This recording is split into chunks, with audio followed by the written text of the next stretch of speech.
Okay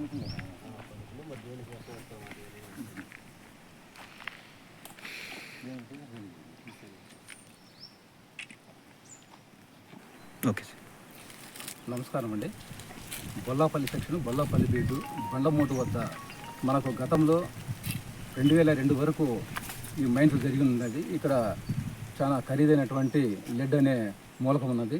మరి దీన్ని అప్పటి నుంచి కొన్ని కారణాల వల్ల హిందుస్థాన్ వాళ్ళకు ఎక్కువగా వ్యయము అవుతున్నందువలన వాళ్ళు ఈ యొక్క పనిని ఆపి ఉన్నారు. గవర్నమెంట్ కూడా మొత్తం అండర్టేకింగ్ చేసుకుంది. అప్పటి నుంచి ఇక్కడ ఎలాంటి ఇల్లీగల్ మైనింగ్ జరగకుండా మేము అన్ని రకాలుగా చర్యలు తీసుకుంటున్నాం.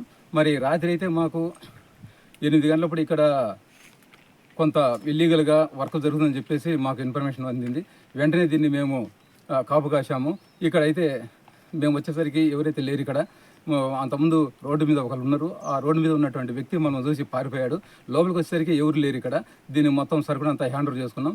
దీని వెనక ఎవరు ఎంతమంది పెద్ద హస్తాలు ఉన్నా కూడా వాళ్ళందరి మీద మేము గట్టి చర్యలు తీసుకుంటాము అని చెప్పేసి మేము తెలియజేస్తున్నాము. దీని మీద కేసు బుక్ చేసి శ్రీయుత డివిజనల్ ఫారెస్ట్ ఆఫీసర్ వారికి ఈ యొక్క నివేదికను సమర్పిస్తాం. దీని వెనక ఎలాంటి వ్యక్తులు ఉన్నా కూడా, డిపార్ట్మెంట్ హ్యాండ్ ఉన్నా కూడా వాళ్ళ మీద తీవ్రమైన చర్యలు తీసుకుంటామని చెప్పేసి ఈ సందర్భంగా తెలియజేస్తున్నాం. Thank you. ఇటు చూస్తున్నామండి, మొత్తం దాదాపు చూస్తున్నాము 1 టన్ను లోపు ఉండొచ్చు. మొత్తం ఇంకా చూస్తున్నాము ఎక్కడెక్కడ ఉందని మొత్తం దీన్ని మొత్తం పరిశీలిస్తున్నాము. నైట్ నుంచి కాబట్టి ఇప్పుడు దాకా చూస్తూ ఉన్నాము.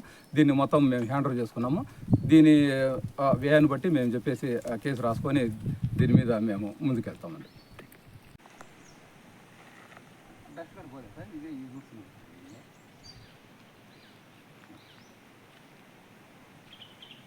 డస్ట్బిన్ సార్ టన్ను మైన ఉంటుంది సార్. మొత్తం చెప్పాను పేపర్లో రాసుకుంటాను.